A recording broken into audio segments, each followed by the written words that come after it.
I want to take you back over 10 years ago to one of my first attempts to make a change to my health. It was January 2nd because, of course, the first didn't start on a Monday. So we had to start January 2nd. And I decided that this is it. This was going to be the year. I'm going to do it. I'm tired of feeling self-conscious and exhausted, and I'm ready to make a change. This is my year.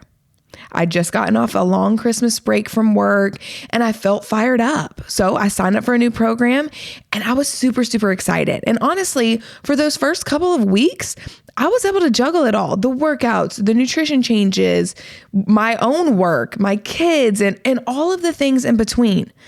But then slowly that motivation started to fade. And with it, the workouts dropped off, the nutrition changes disappeared. And you guessed it, by February, I was right back where I started, exhausted, confused, and asking myself that all too familiar question, how did this happen again? This was supposed to be my year. So eventually, I got frustrated with this cycle and I decided that I needed to try something a little different. And I still love the idea of a new year. There is just something powerful and symbolic about that fresh start. But instead of trying to begin everything on January 1st, I decided that I needed to try something new, something completely different than what I'd been doing. I started preparing before the new year. Since I typically have time off from work around the holidays, I started to utilize that time to simply just plan. What was I going to do in the new year? What were my goals? Where was I headed? So I would sit down around Thanksgiving break, and this is when I had the time and the space, and I would map out what my goals were first, and then how I was planning on getting to them. Like, how was I going to reach those goals? Now, funny enough, the thing that I always feared that planning would actually stress me out around the holidays actually turned out to be quite the opposite. It's actually one of the most relaxing things I do each year. And I get this sense of accomplishment every time I do it. And beyond that, I start reading books and taking courses and anything really to prep myself, things that, would really support and lay the foundation for my success. Atomic Habits is one of those books for me. That's a book that the first time I read it, I told myself, I'm going to read this every year. So instead of waiting till January to start picking that book up, I pick it up sooner. I start laying the foundation. I start getting the hype going way before that new year reaches. That led me to outlining my routines and really helped me figure out which habits were really going to help support me and which ones I needed to focus on first in order to reach the goals that I had set out for myself.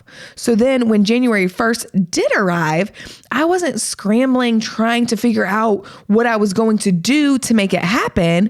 I wasn't relying on motivation. I wasn't guessing. I had a plan. It was just a matter of showing up at that point. And that's when things really started to shift in my journey, because reaching your goals isn't about waking up on January 1st and powering through them with sheer motivation and willpower and dedication and all those great things that show up when they want to show up.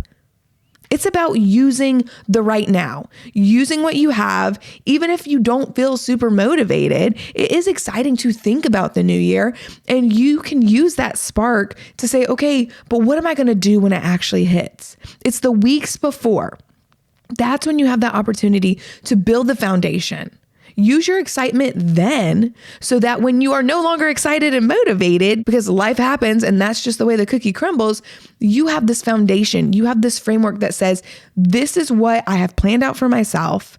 I can stick with this. I know it's doable given what I am capable of and what time I have allotted and all the different variables. You have already thought that through when you made your plan weeks prior. So again, once that motivation fades and you're not really feeling excited and all in, you can still be all in. And I believe that what you'll find is that you don't need massive amounts of motivation to stick with your goals throughout the year, let alone until February. You don't need the hype. You just need to follow your plan, one that you have prepared beforehand. And that is what most people miss in this journey. We get excited for the new year, and there's nothing wrong with that. I love a clean slate. I don't want you guys to feel bad about starting something new in the new year. This is about planning before the new year arrives. The biggest mistake that you can make with New Year's goals is waiting until January to start thinking about them. If you start planning on the day you're also supposed to start implementing, you're already at a disadvantage. And it's no wonder you always start feeling behind. I hope the biggest takeaway that you get from this episode today is the best way to reach your goals in the new year is to start preparing for them now. And you might be saying, yes, Faith, I need a game plan and I need it now, but how do I even start that? And if you would like my help for free, I want to invite you to join my One Habit Away challenge. Inside this challenge, I'm going to coach you over the next 21 days, and I'm going to give you all the tools and the structure and the encouragement in the community that you need to actually follow through. Most women believe that confidence and energy and consistency are so far-fetched for them that it is just so far away. But you are truly only one habit away from stepping into that version of yourself. And that's what I'll prove to you in this challenge. And if that's something you'd like to be a part of, go to I'mOneHabitAway.com or click the link in the show notes. Now, I know this podcast is about not waiting to plan your goals and your game plan, but as those wheels are starting to turn for what that's going to look like for you and your future, please, please, please don't try to do it all at once. When you sit down to write out your goals and your plans, know that you do not have to do it all at once. You do not have to tackle your nutrition, your movement, your sleep, the psychology aspect. You don't have to tackle every single piece on day one. Because when you do that, there's a good chance that you are going to fail. Because you are not meant to do everything all at once. Yes, you are excited, you are pumped up, you are ready to go, but that does not mean that you can physically do all those things in one sitting. And we are creatures of habit. The second something doesn't go as planned, we want to throw in the towel on everything. So instead, what I'm asking you guys to do is just start small. Because even the most thought out plans can go awry. You will get overwhelmed, again, if you try to do everything all at once. So again, I urge you, start small. You have your whole life ahead of you to keep building upon what you do on day one. But if you are so overwhelmed on day one, you are going to repeat day one over and over and over. Stop the cycle now. Start with a game plan before January 1st. Make it something that's doable, something that you can check the box and say, hey, I can show up and do this, and then build upon that. And remember, just the act of planning ahead, even in small, simple ways, will dramatically increase the chances of you actually sticking with your goals. You do not have to do everything perfectly. You don't have to have it mapped out perfectly right now. The idea is to just gather a game plan. Right now, this is you getting excited for the pep rally.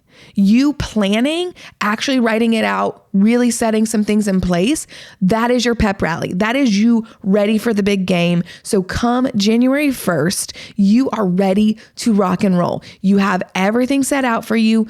It really, really decreases your chance of failure when you come prepared. You've got the hype, you've got the motivation, you just really need that game plan. I believe that is what almost all of us miss when we first try this. And for me, I tried it for years upon years upon years before I figured it out. I promise you, if you start right now, January 1st, you will be so glad you did. Make a plan. Maybe if your goal is you want to start drinking more water, have an extra glass today. There is no timeline on getting started. We often think we have to start January 1st or on a Monday or whatever excuse we want to roll out. But all we're doing is procrastinating our success. And a quote I love, and I've probably mentioned this in the podcast before, but a quote I really love is that procrastination makes easy things harder and hard things even harder. You've got to stop making your life harder. We're really good at that, right? But if you start now, if you stop procrastinating, if you set yourself up with a game plan and you show up and you are ready to rock and roll January 1st, I promise you, you're right. This will be your year. If you have a friend who needs to hear this episode, please share this with them. And as always, stay beautiful.